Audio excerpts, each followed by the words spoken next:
Assalamu alaikum wa rahmatullahi wa barakatuhu. Que la paix soit sur vous et la miséricorde de Dieu et ses bénédictions. Nous sommes sur la plateforme Lumière islamique. Chers parents, chers enfants, chers adolescents, chers amis, nous allons parler de la prière qui fait partie d'un des plus beaux actes dans les principes fondamentaux de la religion. Prendre du temps sur la routine quotidienne de la vie afin de prier est un ordre de Dieu. Mais est-ce que cela nous donne également droit à des avantages spirituels? Comprenons-nous ce que c'est vraiment cet ordre de Dieu?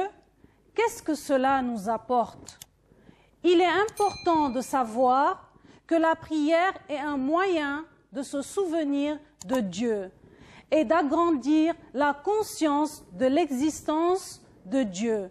Comprendre que la relation entre la prière et la repentance, la prière et la discipline, la prière est de l'humilité avec son Créateur. La prière est une connexion directe entre le croyant et Dieu. Cette prière qui constitue la forme de culte la plus importante dans notre religion. La peur ou crainte de Dieu, mais aussi la miséricorde, la bonté de Dieu, la piété, la conscience totale de l'existence de Dieu. Cette prière nous permet d'être en état de conscience avec Dieu dans tous les sens de ce que l'on fait. Presque chaque personne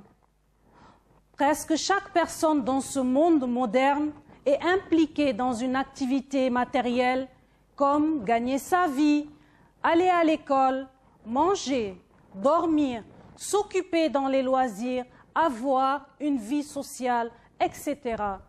Naturellement, nous oublions Dieu et les obligations qui lui sont dues. Lorsque nous oublions Dieu, cette vie et ses inquiétudes deviennent l'occupation centrale de l'esprit humain. Les désirs se déchaînent. Puis nous commençons à poursuivre les illusions, ce que nous ne pouvons jamais saisir sans la volonté de Dieu. Pour beaucoup, l'argent devient l'unique but de la vie. Plus vous gagnez, plus vous dépensez, plus vous en voulez. Et pourtant, nous savons bien qu'il y a un retour chez Dieu, tôt ou tard, et cet argent ne sera pas avec moi, ni le bien matériel, ni les enfants. Donc, qu'est-ce qui m'empêche de prier Dieu pour le remercier et le louer, même si j'ai tout dans ma vie? Nous sommes tous convaincus et sommes tous certains que tôt ou tard, nous retournerons vers notre Créateur, à qui je devrais rendre des comptes. Donc je dois faire mon possible pour me rapprocher de Dieu. Je dois prier pour le remercier de toute cette miséricorde qu'il a déversée sur moi et sur la terre entière. Sans Dieu, je n'existerai pas. Sans Dieu, je n'aurai pas ce que j'ai aujourd'hui. Sans Dieu, je n'aurai pas la santé. Ce petit corps qui n'est rien, ce petit corps qui est fait de poussière et retournera poussière, a sa part de responsabilité en faisant son choix pour son au-delà, car, eh oui, il y a bien un au-delà mentionné dans tous les livres de Dieu. Dieu a fixé à des moments dans la journée pour rompre régulièrement avec les tâches de la vie quotidienne et l'adorer. La première heure du matin, avant de commencer notre journée, au milieu de la journée, en après-midi, en fin d'après-midi, au coucher du soleil et le soir. Lorsque nous accomplissons la prière, au moment recommandé correctement et avec concentration, elle éveille et stimule l'âme. Il n'est jamais trop tard d'apprendre à prier, car Dieu est très miséricordieux. Car s'il devait nous juger ou nous punir sur chaque acte que nous faisions sur cette terre, croyez-moi, il ne resterait pas un survivant. Donc, profitons pendant qu'il est encore temps, pendant que nous sommes encore vivants. Il est temps d'apprendre et de se rapprocher de Dieu, le tout miséricordieux. Celui qui se rappelle de Dieu lui prouve qu'il est responsable en étant son fidèle serviteur et que le plaisir de Dieu est son but. Cette prière qui apaise par jour est trop, cette prière qui apaise les cœurs, qui ne prend que quelques minutes, 5 fois par jour, est-ce trop difficile à accepter et exécuter? Moi qui rencontrerai mon Seigneur le jour des comptes, quelle excuse aurais-je envers Dieu? Mais hélas, ce sera trop tard. Adore-moi donc, dit le Coran, et accomplis la prière pour te souvenir de moi. Certes, c'est moi Dieu, point de divinité que moi. Sourate Taha, verset 14. Quand une personne consciente de l'existence de Dieu prie 5 fois par jour, elle s'habitue à ressentir la présence de Dieu et développe le sentiment d'être observée par Dieu à tout moment. Un sentiment de conscience en l'existence de Dieu maintient le cœur suspendu entre la crainte et l'espoir. La crainte de Dieu m'éloigne de l'interdit et m'encourage à faire ce qui est obligatoire.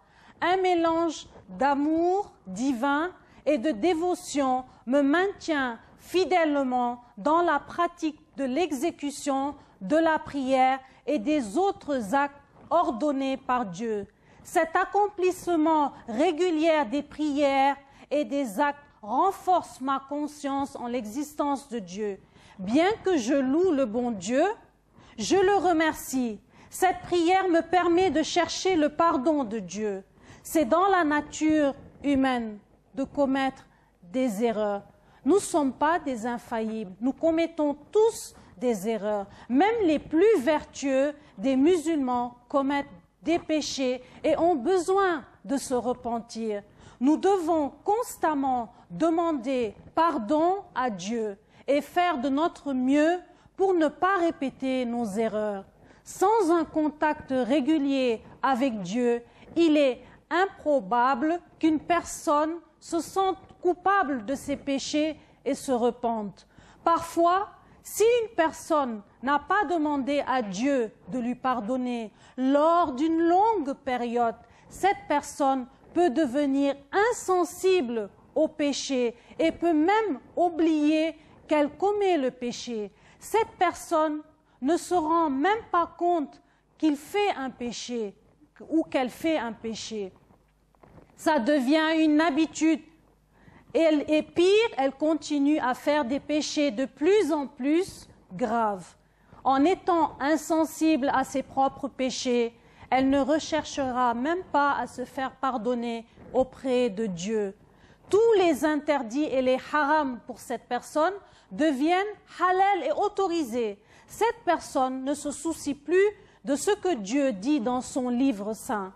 Pour nous aider à vivre en harmonie dans la joie, en empruntant le bon chemin qui nous conduit vers la satisfaction de Dieu, apprenons à rechercher constamment le pardon de notre Seigneur adoré. Cette prière qui place directement la personne devant Dieu, cherchant le pardon de ses défauts et de ses erreurs.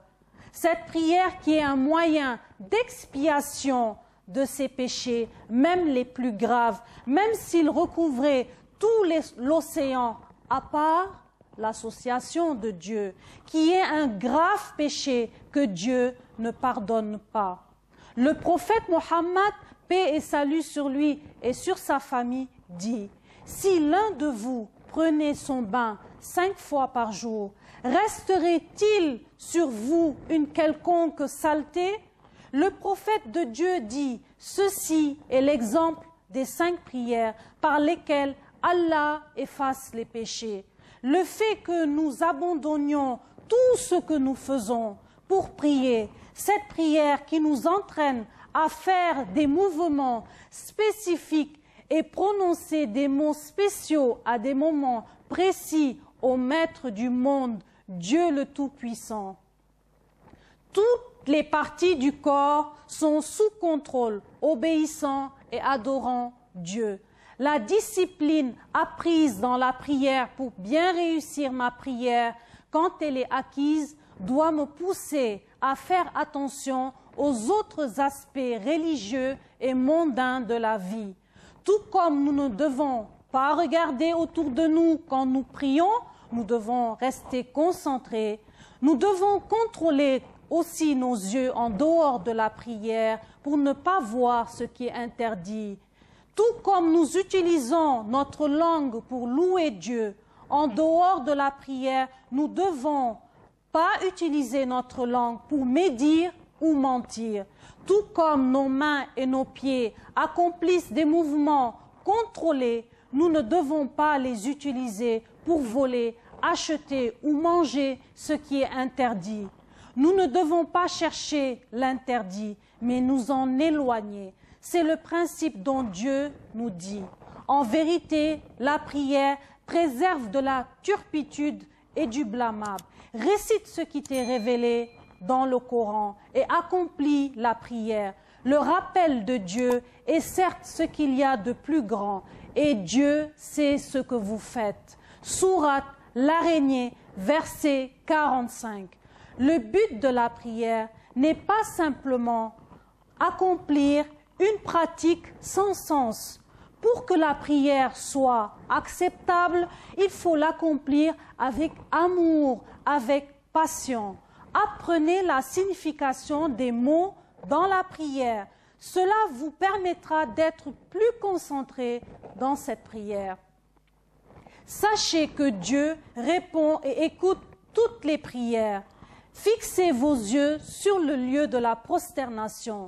Cela vous permettra de vous concentrer sur les paroles dites dans différentes positions. Cela renforcera la conscience d'être devant Dieu en choisissant un endroit propre, des vêtements adéquats, pas de distraction autour. Là, nous pouvons renforcer la présence de notre esprit dans la prière. Le désordre de votre esprit et concentrez-vous sur les bénédictions de Dieu dans notre vie. Sentez votre insignifiance devant le magnifique Créateur qui est Dieu. Sentez-vous coupable de vos péchés. Cela vous aidera à réduire le stress, les soucis, l'anxiété, le mal-être. Notre esprit et notre corps ne peuvent en supporter beaucoup. La prière est relaxante. La prière apaise et aidera à retrouver la concentration perdue dans la vie. Elle est la guérison de l'âme, comme les médicaments pour un corps malade. Atteindre un niveau élevé de concentration et d'humilité dans la prière nécessite, c'est vrai, un travail et des luttes constantes. Soyez juste patients. Il y aura des hauts, il y aura aussi des bas. Mais il ne faut jamais, jamais abandonner la prière. Cette prière qui est un jardin qui renferme toutes sortes d'actes d'adoration magnifiques. On y trouve le fait de dire « Dieu est grand » par lequel on rentre dans la prière, la position debout pendant laquelle on récite la parole de Dieu du livre saint, le Coran. L'inclinaison pendant laquelle on glorifie Dieu. Le retour de l'inclinaison qui est rempli de louanges à Dieu. La prosternation pendant laquelle on glorifie Dieu, on implore son pardon et on lui demande d'exaucer nos vœux et nos doigts. Et sans oublier l'attestation de Dieu, l'attestation du prophète, paix et salut sur lui et sur sa famille. Beaucoup d'invocations et on termine par le salut final. La prière qui illumine les cœurs des croyants et leur servira de lumière le jour du jugement dernier. Cette prière qui est la première chose dont le serviteur rendra compte au jour de la résurrection parmi ses œuvres. Si la prière est acceptée, tout le reste des actes est accepté. Par contre, si la prière n'est pas acceptée, tout le reste des actes n'est pas accepté. Si je t'offrais, par exemple, quelque chose, si je t'offrais un cadeau, tu me remercierais, c'est sûr. Toi, à qui Dieu a tout donné, remercie-le en accomplissant la prière et en essayant de faire les autres actes d'adoration. Crois-moi, nous avons tous la possibilité de réussir et de gagner à avoir ce paradis. Promis par Dieu, cité dans son livre saint, le Coran, car c'est vraiment une vérité ce livre. Profite de chaque jour qui t'est offert par Dieu en étant parmi les vivants et prie Dieu avant qu'il ne soit trop tard et qu'on ne prie sur toi. Wassalamu alaikum wa rahmatullahi wa barakatuhu.